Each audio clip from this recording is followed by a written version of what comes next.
Welcome to There She Is, the podcast by Women's Sport and Recreation Tasmania. This is a space for celebrating women in sport, the athletes, coaches, administrators, volunteers, and leaders who shape our sporting communities. We talk pathways, visibility, lived experience, and what works for women in sport right here in Tasmania and beyond. Because representation matters and every story deserves to be seen.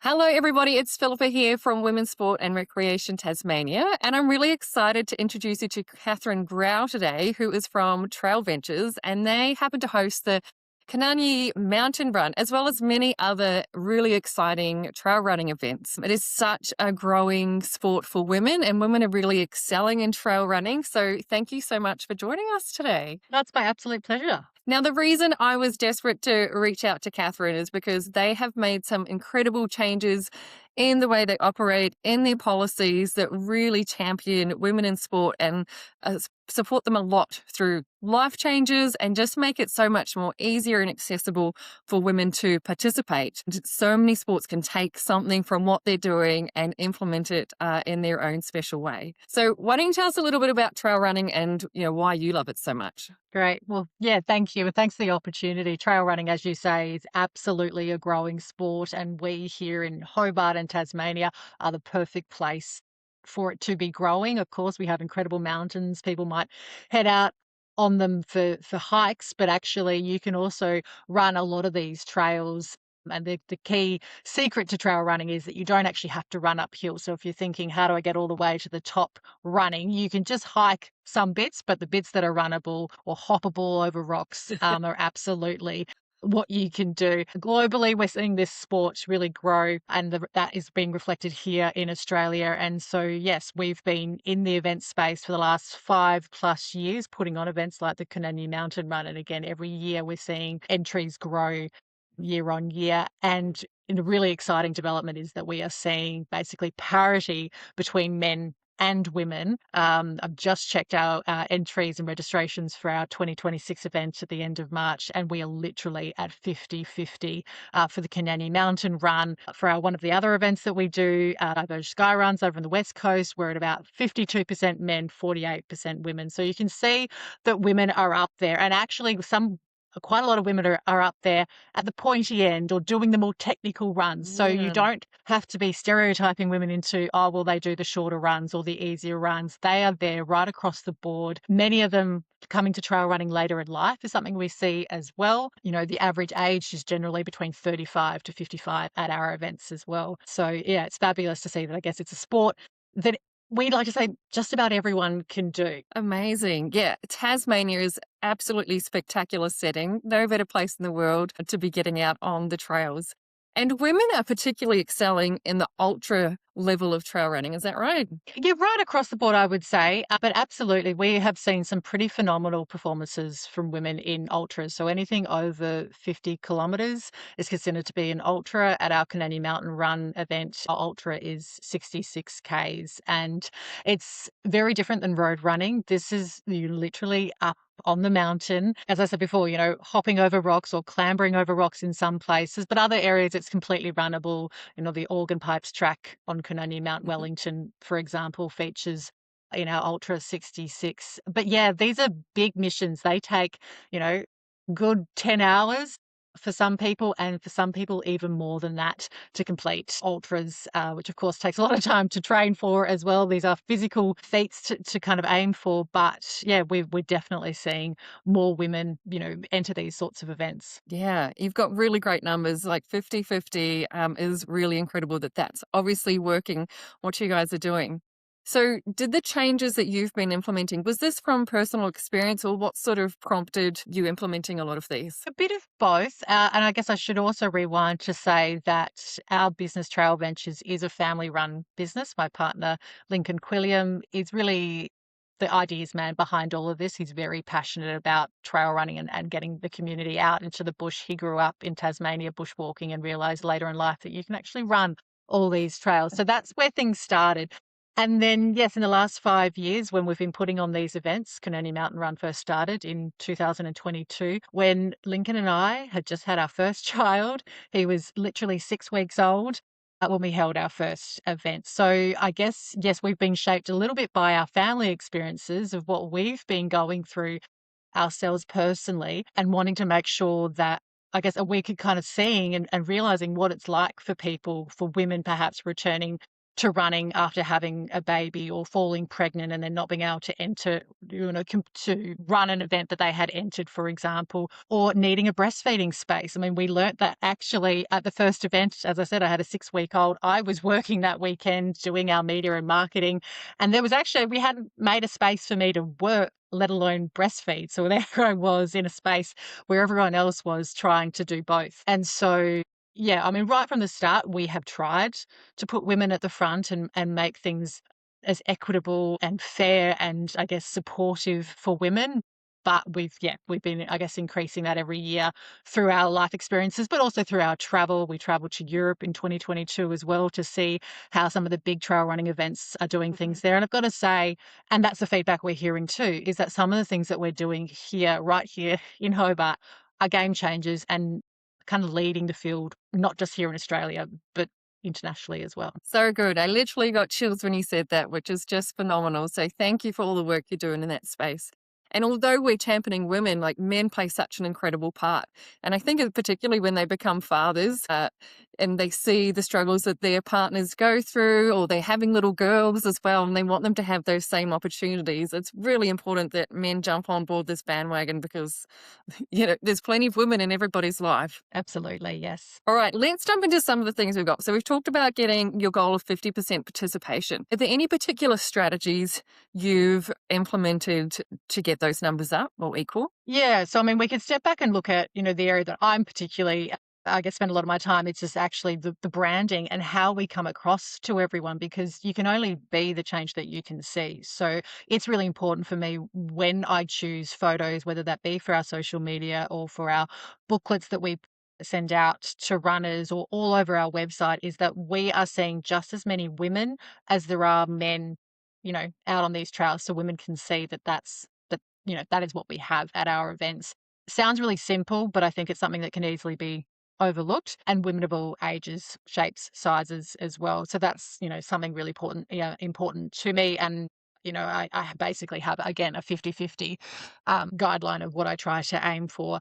In terms of the actual event, so there are things like a pregnancy and birth policy that we have, which basically allows women who perhaps fall pregnant, they've already signed up to run an event, let's say it's the Ultra, it's K, they're starting to train, and then they, fall pregnant. They can't necessarily choose. Maybe they were trying, maybe they weren't, whatever the conditions, and they've decided that they can't run that event. They basically, as long as they show a medical certificate, allow them to defer up to 3 years. Basically, what it means is that if we were to sell out or have very limited numbers, they are guaranteed to be able to get a spot when they are ready. And as long as they meet certain qualifiers, which we can get into, so to prove that they are physically still able to, but we give them 3 years as well. So giving them that time to get their bodies back, and not just saying it's a 1-year deferral, actually understanding that the science and the research out there is saying that you do need more time as well. And obviously, when we're talking about someone being able to do 66 Ks, that takes a bit of time to get your body back as well. Although, of course, there are some very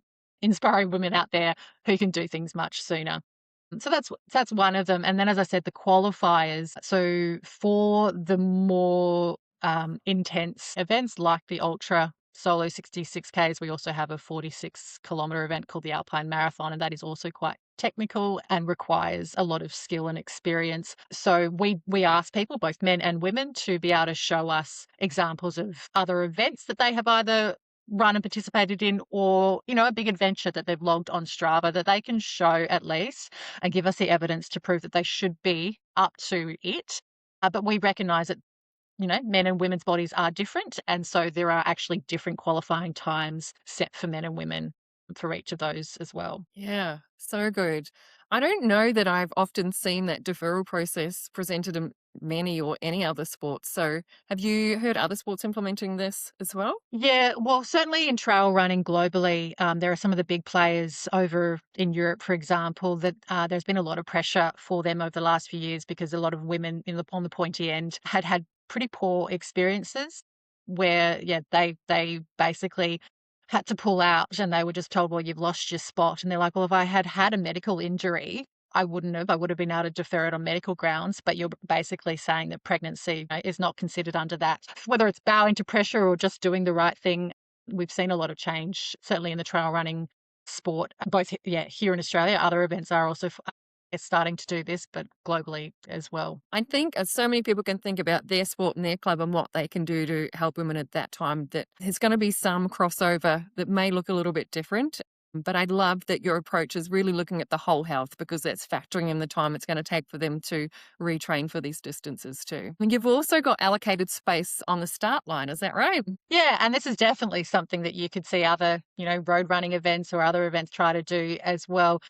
So we know, I guess it's probably a subconscious bias perhaps that happens, but generally you look at photos from runs, whether they're trail running events or running events, and you look at the start line, generally all you can see are the men. There might be one female there. And generally we're hearing the stories from women is that they actually do feel often intimidated at the start lines, or they try to move forward and then they still have men kind Get of jostling elbowed them out. and getting them out of the way. Yeah. I mean, trail running in general, we would like to say is a friendly, kind sport. But I guess at the pointy end, you do want to make sure that if you want to be, for first finishing, you also want to be right there at the start.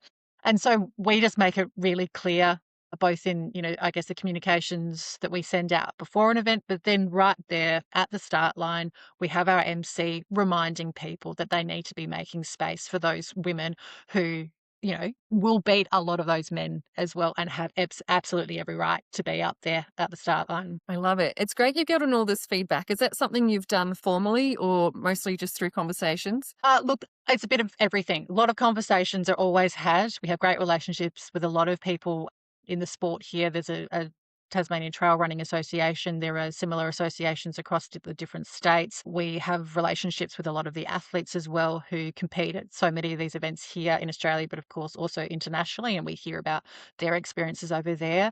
And we also actually do post-event surveys as well, where we ask people about some of these things as well, because it's really important for us to be making sure we're doing the right thing by our community, because that's one, how we're going to grow, of course, but also making sure that, they are enjoying the experience that they are having.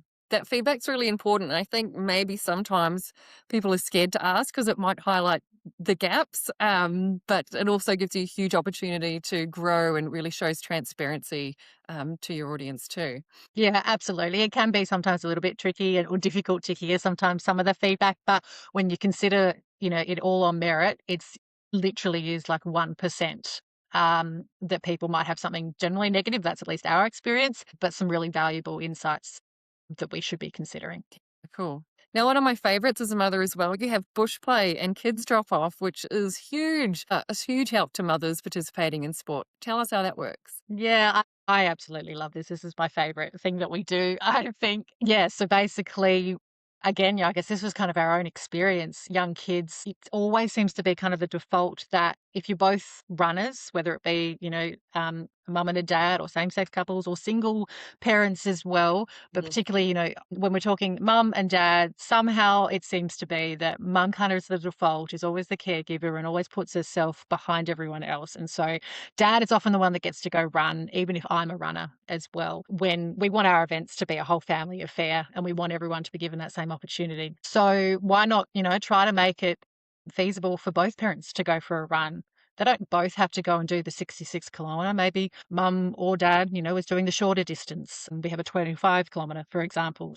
Basically, we want to make it as accessible as we can. So we partnered with an incredible woman and her team, Roxanne from the Free to Be Bush Play um, uh, company. She is a mum herself, set it up a few years ago. She offers separately to obviously our events, her own little bush plays. So getting kids out in the bush, she's all very passionate about that and very much in line with our values as well. Generally, her services are mostly not drop off. So kids are there with their parents, ages 5 to 12. And so when I went to her a few years ago, she hadn't necessarily considered this idea that you could be dropping kids off and what that would look at. She actually since subsequently has been offering some holiday sessions as well. So similar to what we do, which is fabulous to see her business grow as well there. But basically we hold it at our run hub, which is where most of the runs start and finish. It's in South Hobart, Wellesley Park. There's a playground there. We have a whole lot of things going on, but we have a separate area literally in the bush right there where kids are able to play under the expert supervision of Roxanne and her team. Roxanne has a background as a teacher. All her team are trained as well, and the kids are out with the sticks or climbing trees or learning to make fires or doing water play or colouring with paints on bark, making little medals for their parents out of clay. Incredible opportunities, and often we hear that the kids don't want to leave when their parents come to pick them up. But really important for them to be able to be there and see their parents crossing the line and seeing them do hard things as well, and being a part of them and being some part of the day. And I guess it's sharing that really, something that's important to their parents. Absolutely. I love that. You obviously, one, using the unique environment you have, which many other clubs will have certain environments that they can absolutely take advantage of. And I love the family feel, because that's setting a normal for their family that, we exercise, we participate in sport. So something that they'll carry through with them is a really common theme as part of their family life. And so you have some specific family space too. What do you offer there? Yeah, so at the Coonamble Mountain Run, we also, one of the things we do is actually Roxanne and her team from Free to Be also actually provide activities for kids to come in and drop in with their parents or an adult across the weekend, so they can also have things to do and feel like they're, I guess, again, part of the weekend's activities. We also partner with the City of Hobart, and they have their bush adventure team coming and doing different activities. And we also partner with the Palawa community for them to also be able to share, knowledge and stories about their connections with Kunani and this land with all ages, but particularly kids as well. So we have a space, we call it the Bush Kids Tent as well. And there's face painting and all sorts of fun things as well, as you do see at other events. But the other thing we do is also creating a safe space for women to breastfeed or change the kids or change their nappies, etc. Again, my experience the first year, we didn't think about where I would be changing my little 6-week-old's nappy. So I did that, around behind the marquee, on a mat, which, as mums, that is fine. I'm generally happy to do that. But it is so nice to be able to have a space to be able to provide that. And also we know that these events can be quite sensory overloaded. We've got an MC, we've got music, there's a lot happening all the time. Pretty difficult to kind of block that out completely, but to have a little tent, a little marquee that is a space that people could go in and just have a few moments to have some quiet time is also really important, I think. Again, for people of all ages, but particularly obviously kids. Yeah, so cool. And you've also done just simple things like having sanitary products available in the bathrooms. Yes, exactly. Super important. And we know actually when you hear the stories that particularly when you do the longer distances, sometimes your body can be a bit out of whack, and you might be doing your big 66K, not expecting to have your period, and then all of a sudden you have, and you haven't brought anything with you. So at every aid station, which we have along the course, there will be sanitary products, both pads and tampons, and also at the run hub where events start and finish, there will also be 2 toilets that have those as well. Yeah, so good. Now, one thing I know whenever I've entered events, there's often an event t-shirt and it's, small, medium, large, but you also offer women's sizing. Yeah, absolutely. I mean, it's kind of a no-brainer. I guess I hadn't really ever thought that you would do otherwise anyway. But yeah, absolutely. We know that women's shapes are different. And so, yeah, it's very important for us to have men's and women's in our t-shirts, our tech tees, our running tech tees, where we can. Things like caps, obviously, is kind of a one-size-fits-all. But yeah, that's really important to us as well. I think sometimes we take a lot of these situations, I just go, you don't necessarily challenge what's happened before, but it's so great that all these little simple things add up so much. And you've obviously put so much effort into this and it's working really well. Where do you sort of see your next sort of progresses or the other gaps that you're wanting to fill in the future? We really need to, I guess, be hearing that back from the community, and we'll be guided by them. We have a lot of focus, obviously, on women, in that primary child rearing ages. But of course, as I said right at the start as well, we are seeing women and men come to running later in life as well. So there's a whole issue of how your body changes with menopause and what that means for what your running looks like as well. I don't have enough information about that personally, but, as I head towards that, that might also be more of an incentive as well. But that is something that I think we want to make sure that we're trying to help people and women of all ages. So at that end, to do more, and even if it's just having more conversations, in the past, in the lead up to our events, we have held Q&A panel discussions. They're available and streamed to our Facebook, for example, and we have always had Q&A discussions about women and about what it's like to return to sport, and sharing stories and advice, etc. But again, we've mostly focused for women returning to running after having a baby, or what it's like to balance life with the small kids and running, etc. I think that, looking towards menopause is something that we'd like to do more of, and also thinking about younger women and how we can get more younger women into the sport. Yeah, amazing.